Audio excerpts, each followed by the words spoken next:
defeats so far. Are you concerned at all?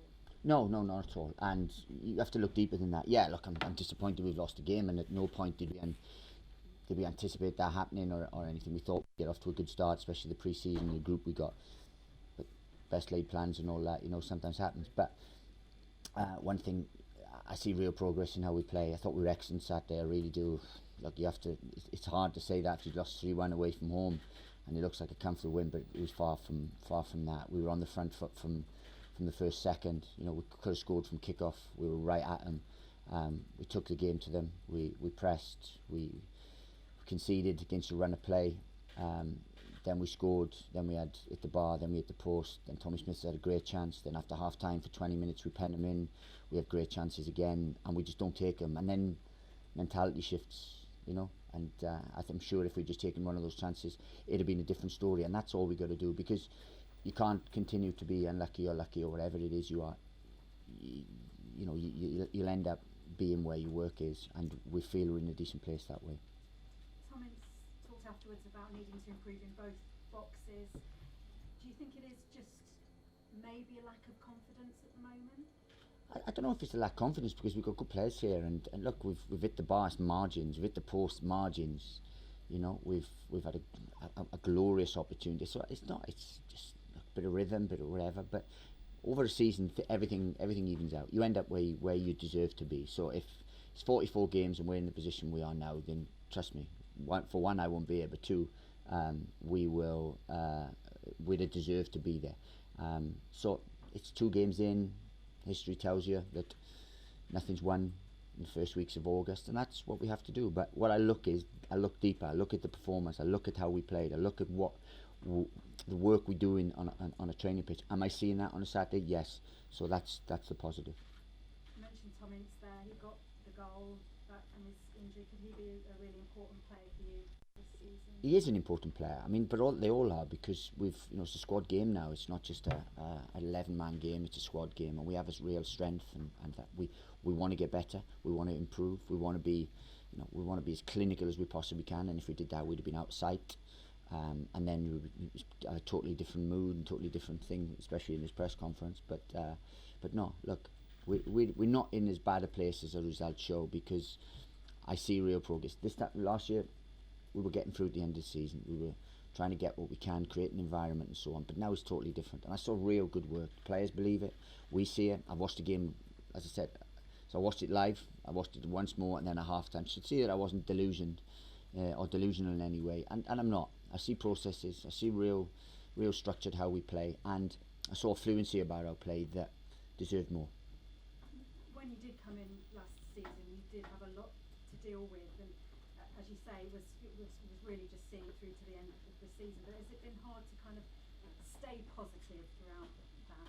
It's been a tough time, but we knew that, and that's why we sacrificed what we did to come here, because we could have just rode the crest of a wave all the way to the Championship with Luton, and then, in all honesty, probably had a number of offers in the summer. But we didn't. We chose the club chose us. We were delighted to be here. We knew it was tough, but great projects are tough, and they start off in tough times. But we've got through that, and now we've laid the foundations. Yeah, we haven't got off to the best start, but as Artie says, you don't throw the baby out with the bathwater.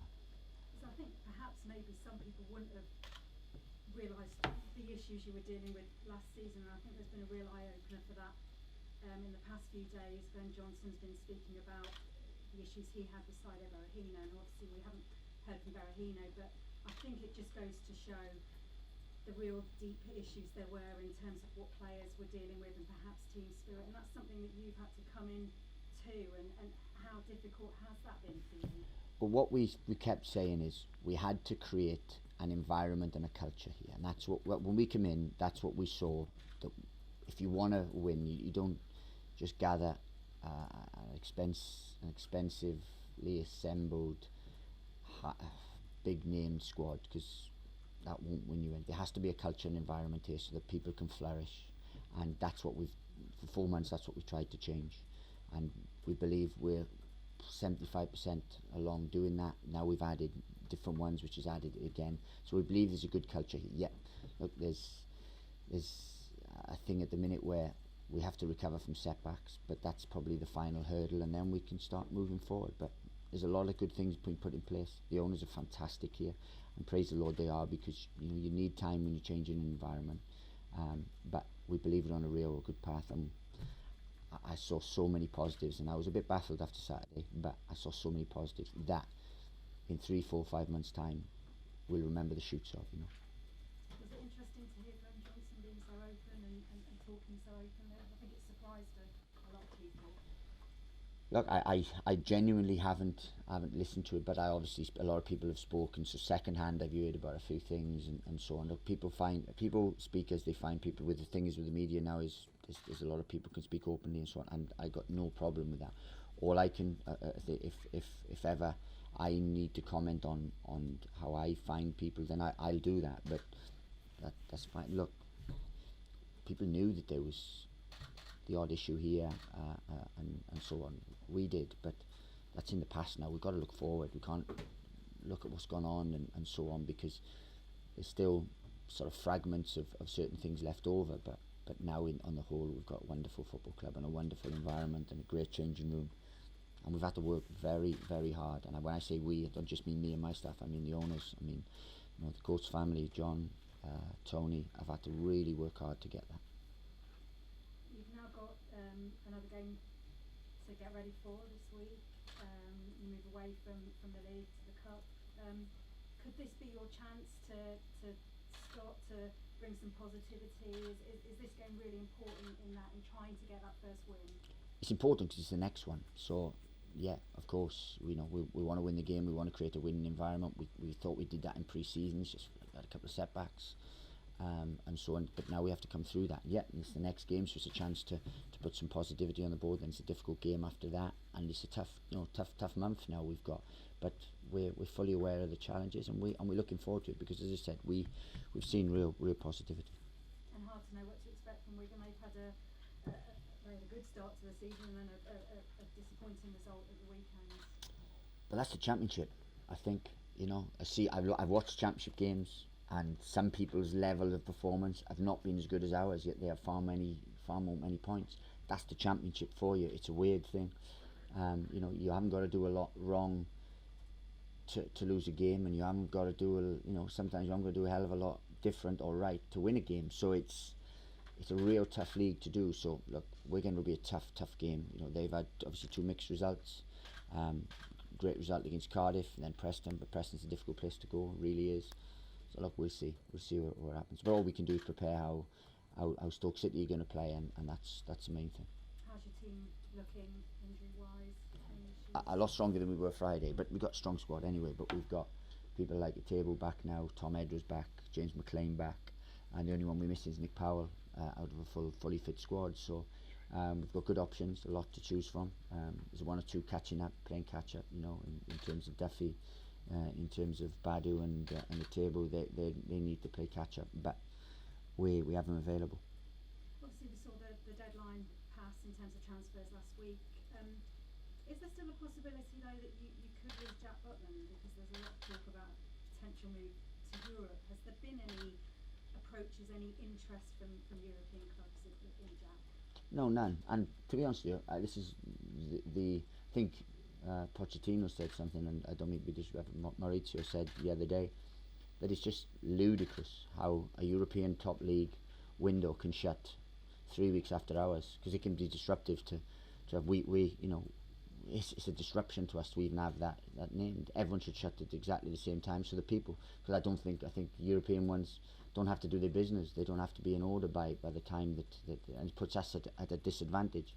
So no, we've had no offers, and to be honest with you, it'd need to be a massive club to be able to afford the valuation of Jack. Has it affected him at all, having all the speculation? Well, it's bound to, because he's had 2 summers now where he's been constantly linked, and someone said to me the other day actually, and no one speaks of Jack Butland, Stoke, the fantastic Stoke keeper. Everyone speaks of Jack Butland, England. Is he going to lose his England place? Where's he going? Bournemouth, Villa. Well, he's a Stoke City player. This is a massive club. It's a great club. No one speaks of Jack Butland as Stoke's number 1, and that's strange, because he's our player. He's under contract. He's valued. We love him. We care for him. Seems disrespectful in a way. Nathan, obviously some championship managers might be tempted to bring the changes in their squad for the League Cup this week. Bearing in mind you could really do with getting that first win, does that make you feel like sticking with the same team, or would you still make changes if needed? We'll do the right thing for the football club, regardless of past results. If it's needed to make changes to one, freshen up, to two, give game time, then we'll do that. If it's not, we won't. But whatever we do, we'll be very, very competitive, because we have a very competitive squad. So we have to trust our players, whichever ones are picked. But I'm not tempted and panicking or think, oh, I need this, I need that. No, we have processes we believe in, and we stick to those. It sounds like what you've just been saying, you've got more options now in terms of the personnel. We've got good options. I mean, look, effectively we couldn't play James McLean on the weekend due to a family issue, and Tom Edwards got injured on Friday, but we were able to bring in two, well, not bring in because Tommy Smith played the game before, but we had two very good fullbacks who played that. Then obviously Badu and Atebo we haven't been able to use yet because of the African Nations Cup, so we've got good options. They now come back into the frame and come back into the fold, so we have a good strong squad. It's not a big squad, but it's a very, very strong squad. So whatever changes we make, we have two in every position, so it won't be like, all right, if we've weakened it there, because we have established professionals, two in every position here now. Nathan, sport at the highest level defines you as a person, and mentally it must be difficult, even though some of these players are new and they've brought players in, but to lose a game as they did on Saturday, and they played so well, have you had to work on the mentality of the squad today or over Saturday in Stoke? I think we always have to, and you've got to be careful what you say, because afterwards it's easy to rant and rave and shout and throw things and stuff, but they didn't deserve that. You know, the performance level. Yes, we debriefed today and showed them where just those tweaks that we need, because we're this close to being a very good side. We really are, and I'm not waffling by that. I couldn't have said that last year. I really couldn't have, because we were getting through and seeing what we had and so on. But now we're really close. Yes, the margins are small, and we've got to make sure we come out on the right side of those. But I saw real positivity when I look back. I feel for him a little bit, but we have to man up. We have to grow up. We have to learn from those mistakes and then move forward, because, as I said, we'll remember the shoots of Charlton, because we will, because I thought we were excellent at times. We really, really were. We came right out of the block. We went right after the team, away from home, and that's a good thing to do, because that's a bravery. It's tactically astute to sit back and deny space and so on, but we didn't. We came right out and we were brave, and I'm pleased and proud of them for that. When you look back at your own performance in terms of how you managed the team in that game, if you had your time over again, would you change any of the substitutions you made? I wouldn't have made one. When I did. So I'm brave enough to say, and I've told him that, and I told Ryan Woods that when I got off the bus at Stoke at 10:15 on Saturday night. I probably made an error there, because I didn't need to change it. But that's something I'm bold enough and honest enough to say, because we were in control of the game. It's just I wanted to win it. I felt we were in the ascendancy, and I felt something different would have given us a little push. But as it was, it probably had the adverse effect. So yeah, I'll take full responsibility for that. Still, we had enough out there to win the game, because we didn't drastically change anything. We made one personnel change that I felt would have given us an attacking impetus. It didn't, and in hindsight, yeah, I would have. And lastly for me, Adam Davis, is he fully fit? Because you notice when he's warming up with the other keepers, he doesn't seem to do the same stuff. Yeah, he is. Look, we use three keepers. Andy uses three keepers. He keeps them more involved. They have a bond, and it helps out with the work. But he's been brought in. Look, it's difficult when you come in from a club, and Liam Lindsay had the same thing. It's a massive club. It's a different club. The pressures here, without being disrespectful, are totally different. You know, I found that, and Luton's an extremely pressured club.